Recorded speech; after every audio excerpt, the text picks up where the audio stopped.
Hello, hello, hello, and welcome back to the Marketing, Branding and Getting the Sales Show. We have a bit of a change of schedule today. Unfortunately, Stephen is not well. Get well soon, Stephen. We're sending you prayers, wishes, and good vibes.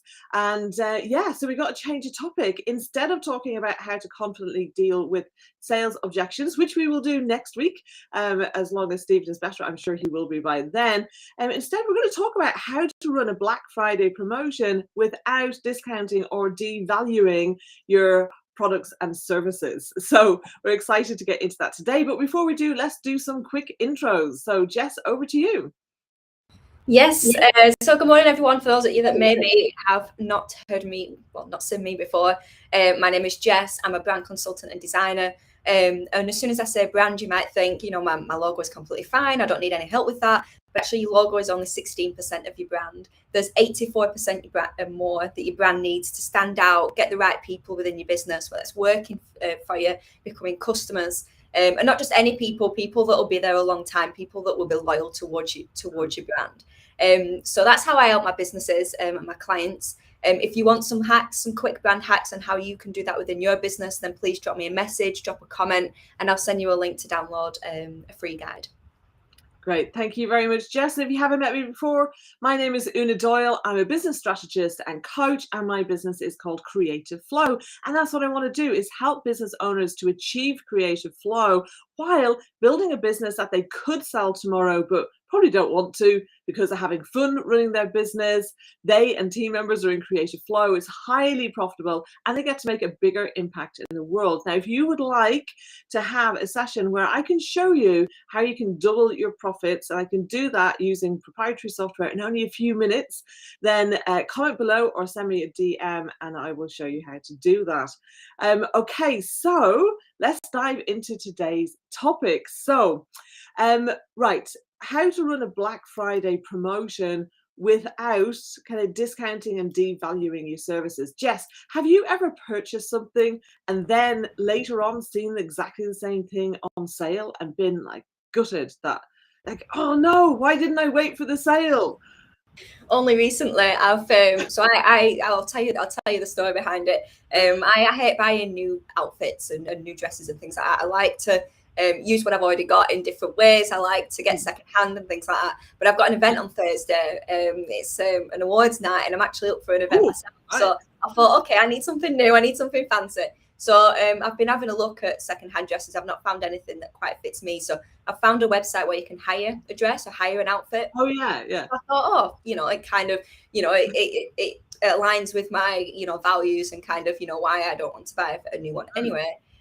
So I ordered one to try on, and it's coming today or tomorrow. But then literally the day after, I got an email saying that there was a big discount for Black Friday coming, and I probably would have been pushing it, buying it and getting it in time, or, hiring and getting it in time. But still, I had that feeling of, oh my God, like trying to work out how much I'd have saved. And then I was just like, this is pointless, and moved on. So yeah. It's not nice, is it? It's really not a nice feeling. And then the other thing is that it trains us to wait for sales as well. So as you know, I sew a lot of my own clothes. So actually nothing I've got on me today, though this in fact, both of these are thrifted, dress and jacket.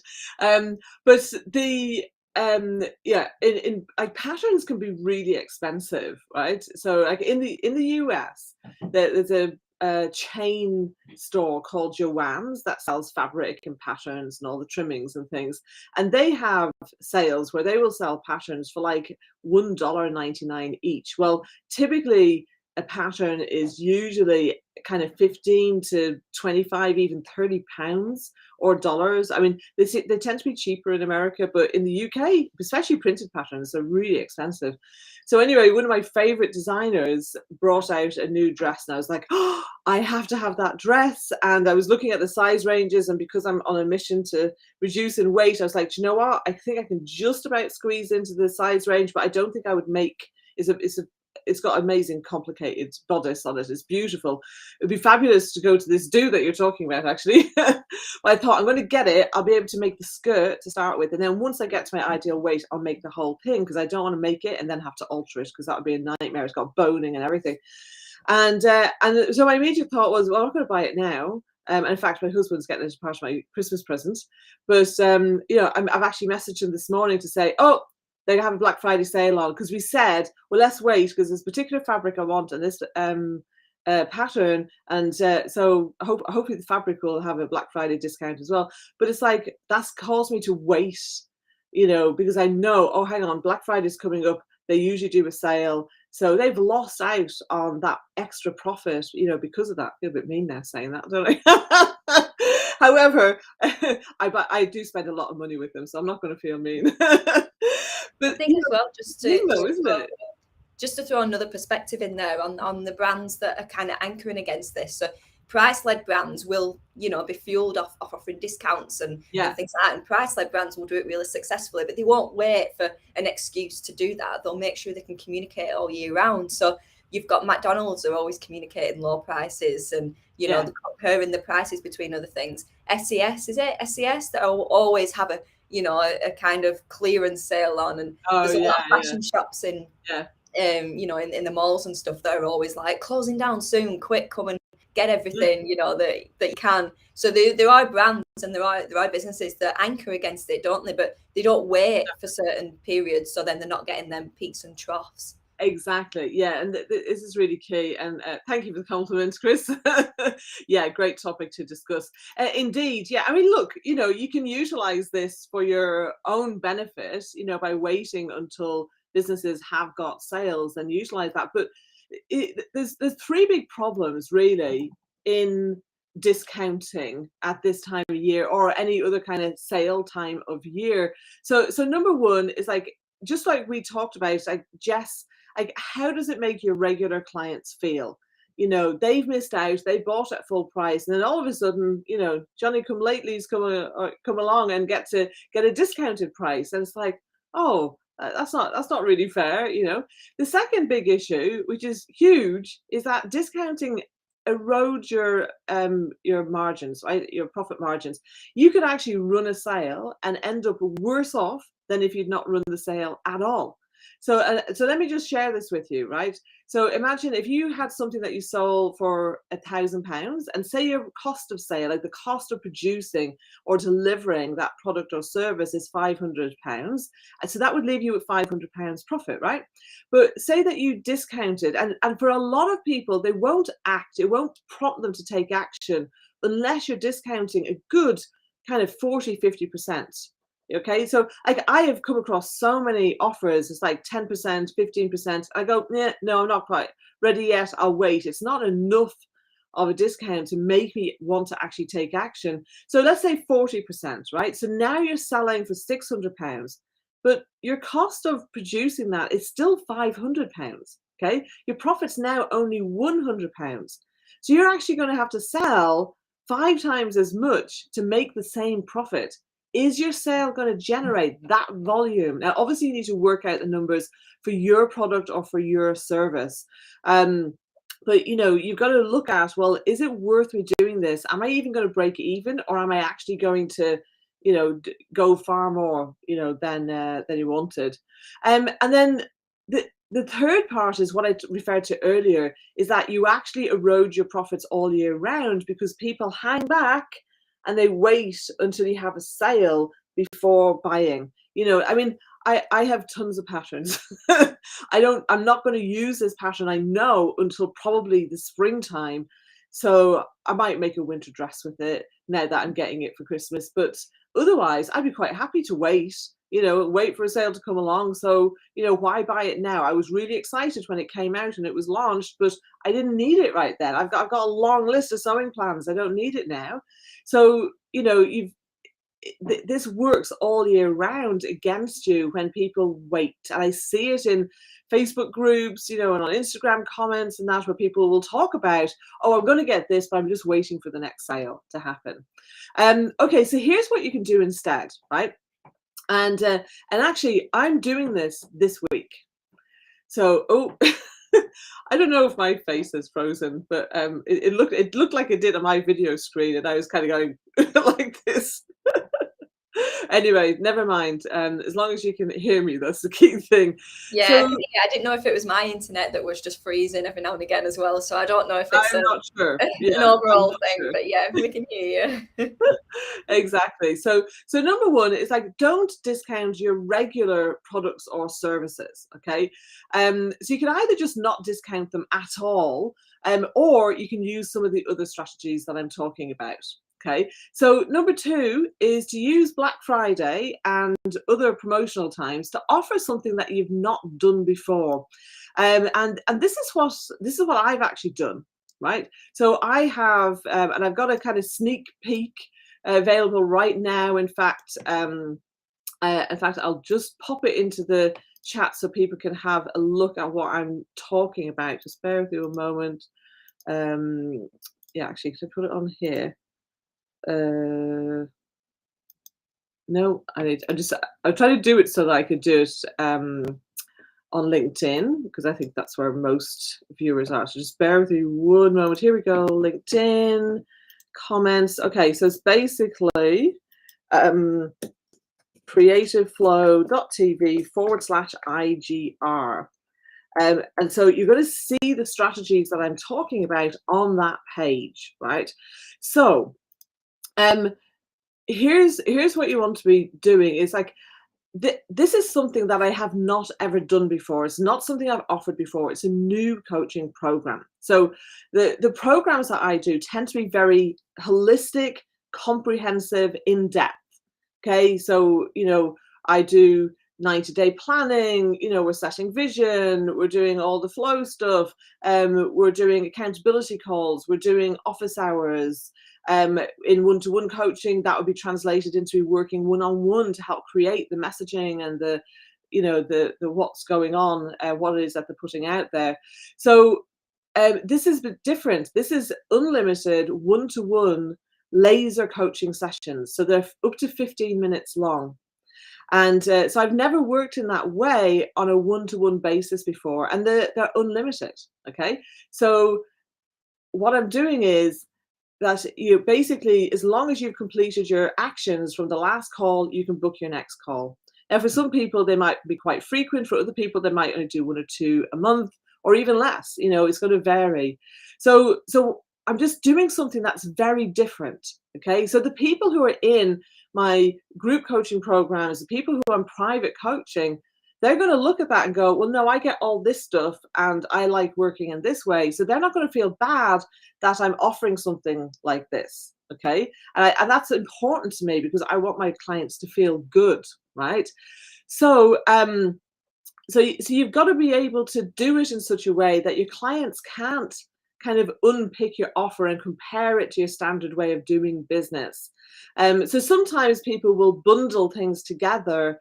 But you want to do it in such a way that they can't go, well, that's that much, and that's that much, that's that much, and I'm paying this. Do you know what I mean? So that, bundles can be good, but bring something in that they don't know the actual cost of, so that it's making it so that they can't tell what the individual components would be necessarily. So just have something different is what I'm saying. So number 3 is that you can, like I'm doing, I am testing out this way of working. Now, the interesting thing is in my group coaching, I'm doing laser coaching in a group setting. So each individual person gets laser coaching in every group session. I've been doing this for years. I've just never done it on a one-to-one basis like this.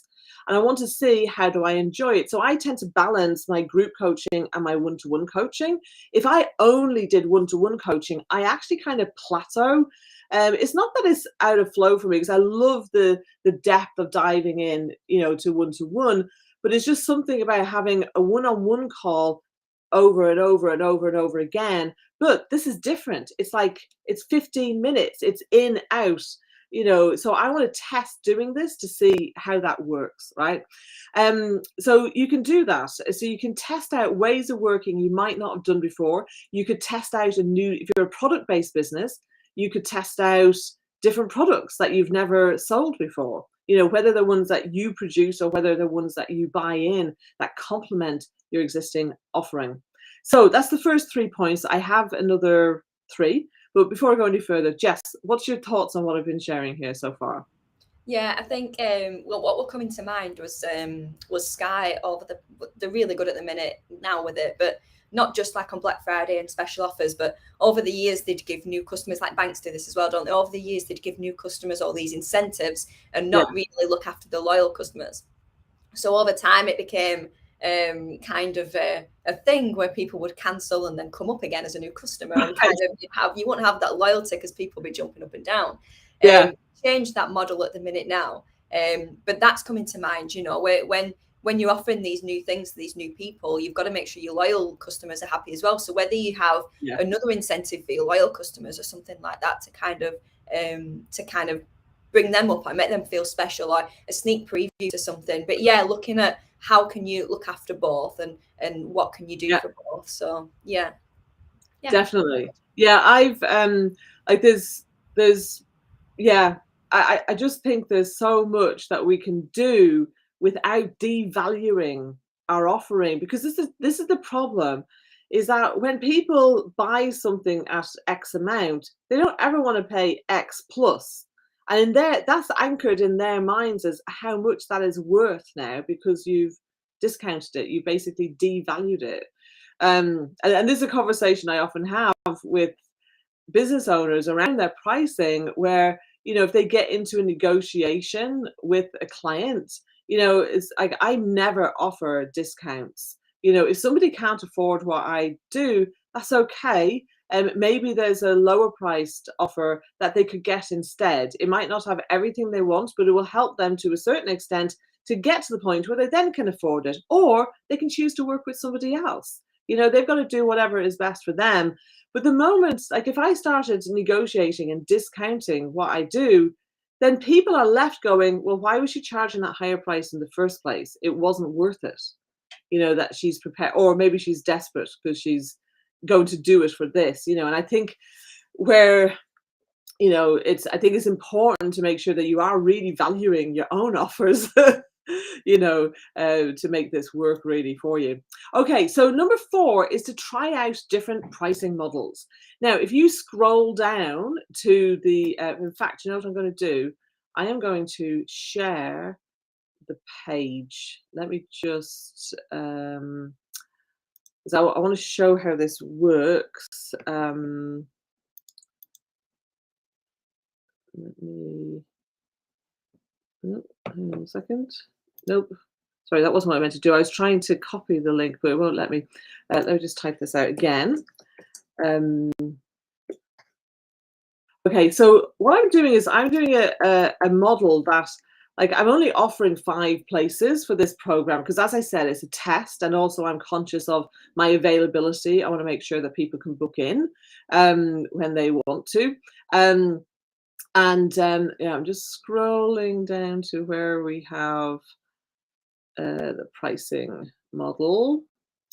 And so I'm doing something a bit different here. So number 1, I am having it only available. So basically the cart, you can't buy it right now, by the way. You have to wait. You have to wait until Wednesday at 3 o'clock, which is when I'm opening it up. And you'll understand why I'm doing that when you see this, actually. Okay, right. So let me just share here now.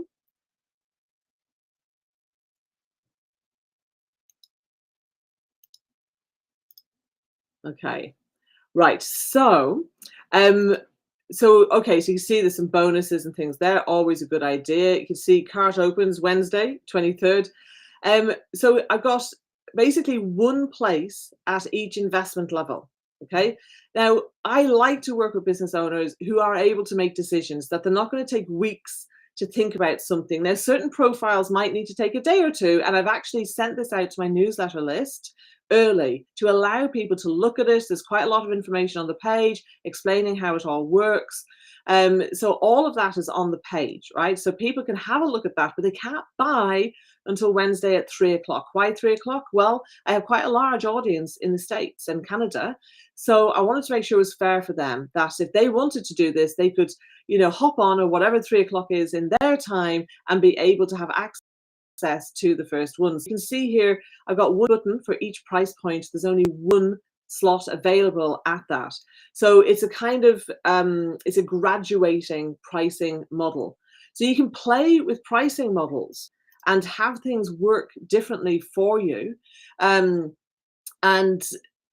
have you might have a kind of graduating pricing model like that, which brings in its own level of scarcity, right? So I've got two aspects of scarcity with this, because it's actually going to close the following, I can't remember if it was Tuesday or Wednesday now, but it's open for a week basically. So once that week is gone, even if I say I didn't sell any, well, it's not available. You can only buy during this week. And then, if people hop on it and the first few places go, well, that's it. They're gone. You need to buy it now before the price goes up and before it actually goes entirely. And so you can try different pricing models. And I like this because it is a specific promotion around a specific event when people are often buying. And also this is a great time of year for people to buy coaching, because they can buy coaching now and really get themselves set up so that next year is going to be more successful. So you want to have lots of reasons, not just the kind of, buy now or you lose out, but trying to have multiple reasons why people ought to buy, apart from it's a promotion, that it's not a discount of something that isn't there. This is something new. So, if I did offer more places in this, like I'll be doing the same thing again, or just picking a higher price point and offering it at that. Do you know what I mean? It's like, this is never going to be, oh, it's this, and then you get a discount from it. So what are your thoughts on pricing models, Jess? The main thing that's coming to mind, especially for maybe a product-based business that is thinking, how the hell do I, where do I start? What incentive can I do? How can I kind of map it out? The piece of advice I've got for you first is, before kind of even planning all this, obviously it's too late to do it now. I don't want you to impulsively sell, something, or do something now and then regret it next week and think, oh, I got caught up in the energy. But for next year, or even Christmas or anything like that, before you do sit down and think of an offer, make sure you know what your strength is. So from a brand point of view, there's 4 different strengths. And I've gone through this in another live before. So if you want more information about that, just drop me a message and I'll send you a quick video. But there's 4 different strengths you can have as a brand. And one of them is price. So if that is your strength, then that is something that you can anchor on. But the other 3, if you fall into one of the other 3, then okay, well, this is what I'm good at. This is what my products are good at. This is what my people love. This is what I can leverage. So whether that's the experience, whether it's, whatever it is, whatever your strength, where it sits, that'll then give you an avenue to go, okay, I can focus on incentives down this route. I can focus on this aspect of the product and the business. So yeah, if you're feeling a bit overwhelmed with, okay, how do I know that won't work for me, or how do I know what to do for my business? That's the piece of advice I've got for you. Sit down and really think of that strength. And again, if you want more, just a quick video about that, just drop me a message. I can easily put one together. Great. Yeah, brilliant. Okay, so number 5 is to tap into a different section of your audience. So the way I've done that with implementation gets results is that it actually suits, funny enough, 2 opposing sections of my audience. So one is the person who has a very established business, who doesn't want to spend, like, they already have a lot of the foundations and elements that I would be working on typically in my group coaching particularly. They already have that in place. But they do want that sounding board aspect, okay? And they want the sounding board with, that kind of, with some expertise. And then, if they do have a gap in something, that we can fill that gap. So that's one person that they don't have to spend a lot of time. They're often very time scarce, and they can be coming on and asking about leadership things, team issues, performance issues, how they move up to the next level. And they just have that kind of quick thing. And maybe the kind of personality who doesn't want to talk and talk and talk and talk, So it really suits that person that wouldn't normally want to do my group coaching, or they might not want to do my private coaching, where we're doing a lot of that co-creating and putting these elements in place. And then the second person is someone who would love to have worked with me, but hasn't been able to afford my group coaching, and but maybe they wanted a bit more than just the marketing academy. So that's that kind of online offer that I have. So think about the different segments, like who is it that you're not currently meeting that falls loosely into your target market, but maybe your current offers don't suit. So what is the thing that you could offer for them? Um, Okay, so that's right. So different section of your audience, right? And then number 6 is to give away for past clients to re-engage with you, and for past prospects who didn't buy, which might be a price thing, but maybe it was a timing thing.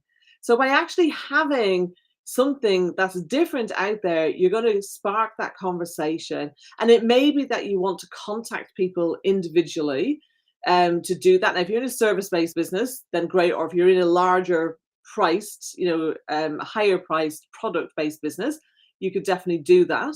And don't be afraid to do that. Even if you've got a well-established business, there's, reaching out individually to somebody is a good thing to do. They may not have seen your promotional emails. They may not have seen what's going out on social media. They might have missed it, or maybe they just didn't kind of twig, oh, actually, this could work for me. So get into individual conversations with those people. It's just a good way for people to to re-engage. So for me, I've got clients who maybe have worked with me privately or who have worked with me in group coaching, and maybe they don't want to make quite that investment again, but they'd love to stay in touch. They'd love to run things by me and just get my input, and and have access to the online academy again, and all of those kinds of things. So I've had all of these things in mind as I was creating this offer. So I'm really excited about it. We'll see how it goes. I've no idea. But yeah, I would love to sell out this. It's only 5 places. I'd love to sell out of this. You just never know how a sale is going to go. Is it going to land with people correctly? And this is a great way also just to test things, to test the way you're running your promotions, to test a sales page and the structure of it, to test the social media and what kind of response you get, and things like that. So I've and do as well, like from a social media point of view. Now, as you know, I do talk about many different ways to promote your business, but obviously something like this can be quite good for social media. Do engage a lot in the run up to running promotions. I haven't done that this time. I've had a change in my team, and I'm not going to have my new social media people starting immediately. So I've been on holiday, so I haven't done that. So I don't know how this is going to go from that point of view. But hey, it's an experiment. And that's the thing. I think with things like Black Friday promotions, January sales, summer sales, etc. Take the opportunity to experiment and try something. If it doesn't work, you'll learn from it. Don't be afraid of, failure. Failure is just an integral part of success. I think that planning is kind of key to it, isn't it? Because you can review, months in advance. You can sit, or when you're all having your review of your marketing and sales, customer service, what's going on. You should all be sitting around a table at least once a month, really, to be kind of sharing that information. So as you're doing that months in advance, you can be, getting ideas across and thinking about ways like this. You can think, okay, what pocket of our audience have we not engaged with much recently? And everything that you've said, Una, you can put that in place. There's a lot of the time we're discounting things like this, think, oh my God, who remembered it was Black Friday this Friday, right, quick, get on website, put a 40% off, and then them sales feel good because you're like, oh great, I'm getting them all in. But then that drops off instantly. By New Year, it's like, wait a minute, where's all that profit gone? Exactly. So yeah. With the accounts, they're kind of going, I don't understand it. We made all these sales. Yeah, but what about your profit? Please remember your profits. Remember, turnover is vanity. Profit is sanity. Yeah, definitely. So so keep, even if you save this video, put this video on your bookmarks or something, and then even when it comes up to next year, think that, okay, what were them ideas again? What can I look into? What will give me the right ideas for the next one? Or even Christmas. Christmas is around the corner. A lot of us are like, right, what offers and what discounts can we do for Christmas? These same things apply for that as well. So So yeah, planning, keeping a copy of this video and reviewing to see where your peaks and troughs are to help you choose the right incentive. Yeah. And look, the final point I'd make as well, here's a bonus for you, is, you know, you need to be running regular promotions, but a promotion doesn't have to be a sale. It doesn't have to have any discounts. But if you don't run regular promotions, you know, to engage people into an offer, and it might be a free offer in the first instance, some kind of download or free video training, or, you know, maybe you have a kind of, you know, loss leader product that, you know, gets people to become a customer. You know, that getting people over that barrier of they're not a customer to being a, you know, to being a client, that they've actually paid you something, you know, even if it's only a small amount of money, there's a real mindset shift in that. So but please be running regular promotions. Like, even if you're a small business, like a one-person business, you know, you want to be running one promotion a quarter. So where you have specific promotional activity, that you have a sales process outlined, you know what the steps of those are, and you know what you're promoting. So, and it's not about going out there and going, like, so say for me as a coach, I don't go out there and go, hey, buy my coaching. It's like, you know, I'm promoting something else. I'm promoting a free video training. I'm promoting, you know, something that then will lead to people wanting to work with me. You know, and we've got to remember that, you know, 80% of sales happen between the 5th and the 12th point of contact. So you've got to be regularly communicating with people to make that work. Yeah. So, Jess, any final thoughts? Like, what's been most significant in our conversation here today for you? I think it's been interesting to see how you can expand your network and expand your audience, and look at it from that point of view, not looking at it from what can you fuel into what you're existingly doing, but how can you use this opportunity to expand, whether you're expanding a product, whether you're expanding your audience, whatever you feel like you're expanding with your business, using these opportunities to think, okay, what little push can we make to just reach new people or reach existing people, or turn, you know, move. When you look at your funnel, a lot of the time, you know, especially in marketing or sales funnel, a lot of the time businesses will think, okay, they become loyal and then they're in like a little loyal ball and then that's it. They don't really get nurtured. But you want them loyal people to be bringing in new people. So I think HubSpot call it a wheel now. They don't call it a funnel, they call it a wheel. So even if it's expanding into that, you know, how can you utilize your existing loyal customers to bring new people in? So I think that's been the most significant thing that's jumped out to me on what experiment can you do? What thing can you do to like just push your boundaries a little bit and just get into the new people that you wouldn't have done ordinarily? Exactly. So we'd love to hear from you. You know, feel free to message us, comment below what was most significant for you in what you heard here today. We would love to know. And of course, if you have any questions, pop them in the comments and we will be happy to come back and answer those for you. Okay, we're going to wrap it up for today. Remember, next week, we are going to go back to how to confidently deal with sales objections. So we'll be here same time next week. So bye for now.